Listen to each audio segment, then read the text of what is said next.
communicating the right message, of course. He's an expert at it. From the University of Ottawa, Dr. Raywat Deonandan. Good morning, Doc. Good morning. How are you? Okay. Did you cringe when you heard these words? It's all par for the course at this point, so nothing is Right, unexpected. right. But is it a valid statement, or was it not explained properly? It was not explained properly. It is a new vaccine relative to old vaccines. Is it as new as something released in the past months? No.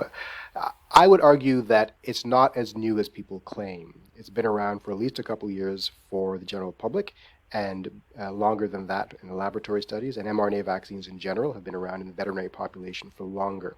And we have a lot of data, like Yeah. billions of doses already delivered around the world and with a very good safety signal. So it's a very safe vaccine. And the data we have specifically for kids suggests enormous safety, even better than the adults. So it's an incorrect statement, but I know where he's coming from. Even better than adults. Can you expand on that?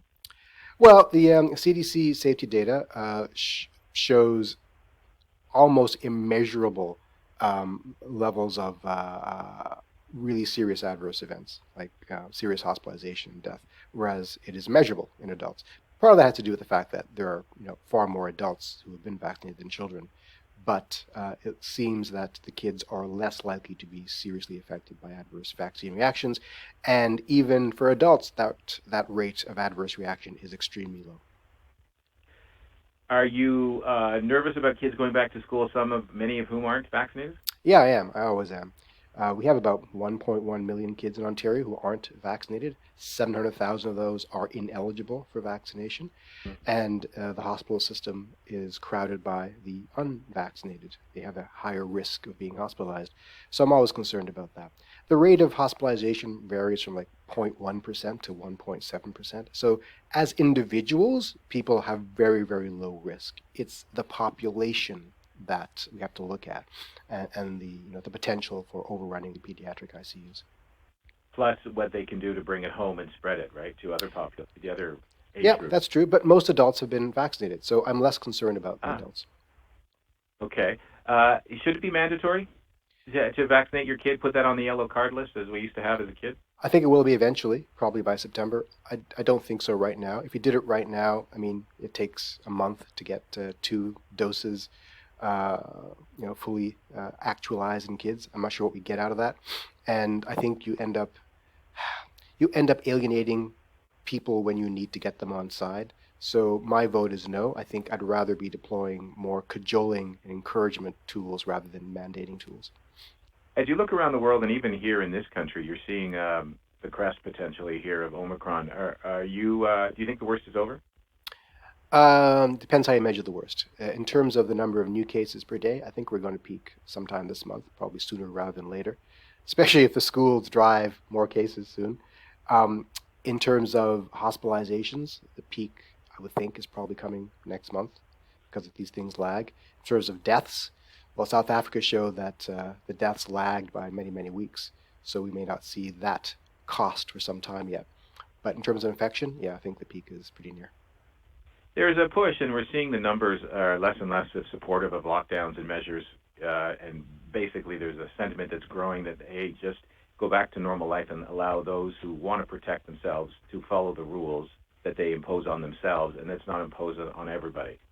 What do you say to those folks who are changing their tune? Well, there are 2 things there. One is, well, 3 things rather. One is a large proportion of people who cannot be vaccinated. That's the children. You're just throwing the kids to the wilderness. 2 is that we haven't dealt with long COVID yet. We don't know what the effects downstream are for people who just accept infection. A serious proportion of that number might be looking at elements of long-term disability. And 3 is we have the big elephant in the corner, which is an overtaxed healthcare system. If we let it rip, the vast majority of people will be just fine, mild symptoms, if any. It's just that a significant number of people will need the healthcare system, and guess what? It's already in crisis. So we can't handle a pillar of society collapsing that quickly. What does a collapsed healthcare system where there are no rules and regulations look like when it comes to COVID? I don't know. Imagine, look, Winterlude's about to start in Ottawa. Some doctor friends tell me they sometimes call it fracturelude because that's when people get on the ice and fall down and break some bones, and some of those cases require surgery. Now imagine if you're one of those cases and you can't get surgery. right? What's going to happen? Long-term impairment of your mobility because your broken ankle wasn't fixed in time. That's a small example. Imagine if you have a heart attack and now you can't get treated. You have to wait in a closet for a doctor to see you. That's what we're looking at here, the inability of getting treated for minor ailments that we all get all the time that require hospital care. And that's an element of society we have not really seen challenged in decades, if not centuries. So it's all about beds and staff. What if we had built field hospitals enough to see this coming so that we wouldn't have to lock down society again? Yeah, that's an option, but it's not just about physical space. You can build a lot of beds in hospitals. You got to staff them. It takes decades to bring up a generation of nurses and physicians and respiratory technologists and so forth. Do we have that kind of foresight to invest decades in advance? Yeah, well, that's it, right? I mean, and what are the chances? They're not immune from getting it either, right? They're going to call in sick. That's exactly right. So the challenge right now is insufficient capacity in the healthcare system caused by a large number of people seeking healthcare, but also a increasingly diminishing number of healthcare staff because they are getting sick and having to isolate. It's a double whammy.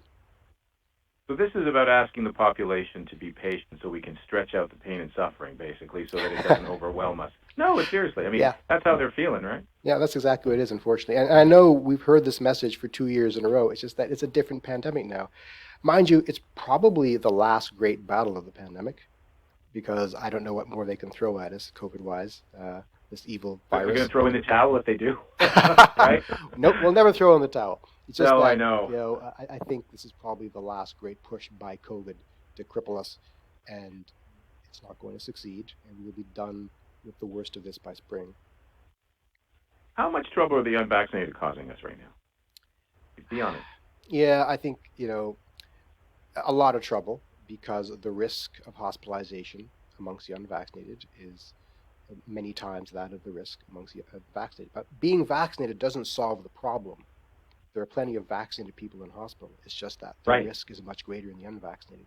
So if everyone were to be vaccinated back in the Delta era, the problem would have been solved. In the Omicron era, the problem isn't immediately solved because we have enough vaccinated people showing up for healthcare as well.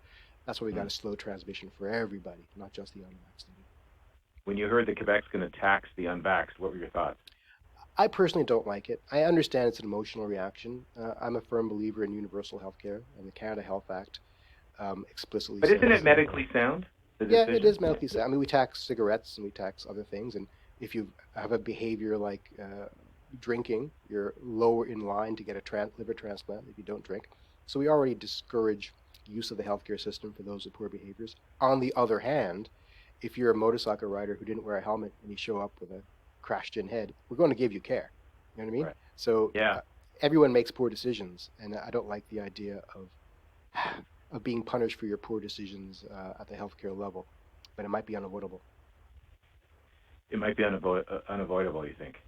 I hope it isn't. I don't like it. Yeah. It doesn't rub me the Well, right it's a way. division, right? It divides society, and that's the last thing that's going to be productive as we get out of this, because it's going to be like Team A and then Team B Yeah. as we're trying to resume life. Also, keep in mind there are people who are unvaccinated for reasons out of their control. They can't get Yeah, but access. they're not part of the discussion, right? If they're medically exempt, then no one is saying you have to get the shot. And I think the fewer the people who are unvaccinated, the better it is, and we will make exceptions.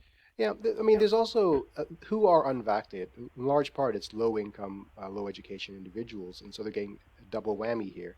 Um, I'm not being forgiving of this behavior. I'm saying this is No, that's fine. a social determinants issue. We have to look at this as an overall society and address it from the ground up, looking at why people are unvaccinated and target them with better education. We haven't done that yet. So of that group, how much of it is their issue, and how much of it is ours for not getting access to them faster? I think there's plenty of Because blame to go around. There's plenty of blame to yeah, go around. Like smoking, there's still a lot of smokers out there. It's not for lack of trying. They see the ads, they see the scorched lungs on the side of the carton. What's the yeah. issue there? It's a lot of it's peer pressure. A lot of it is. Addiction. Yeah. Oh, but yeah, I mean, we have already said if you're a smoker, you can't do it in a public place, right? Right. And there is always going to be a segment of the population that's going to smoke, but it's an addiction aspect, I think, more than anything. You don't think smokers want to quit? Some of them enjoy it, but the Some of vast them enjoy majority it. have tried and tried and tried, right? Yeah, I think for the majority want to quit, but there's some who, like, why do you start smoking, knowing what the risks are? I think it's because of peer pressure and ideology. Yeah. So it's a complicated question why people do certain things that are deleterious to their health. And a financial bludgeon is not the best tool or the only tool to encourage them away from the dark side. What's it going to do to the future of universal health care, right? If you open that door a crack, it's open. That is my biggest concern. Yeah. The Canada Health Act is something that I treasure, and I hope it's preserved in some large sense. But if the politicians had made the right decisions and prepared us for us, we would not be dividing society between vaxxed and unvaxxed, wouldn't we? I'm all in favor of blaming politicians for everything. So yeah, let's do that.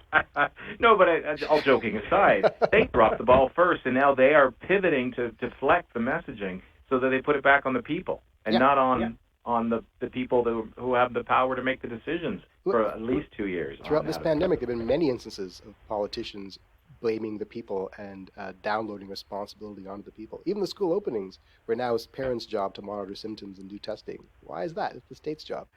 But here we are. If only the politicians would own it and accept responsibility, maybe they'd get more votes.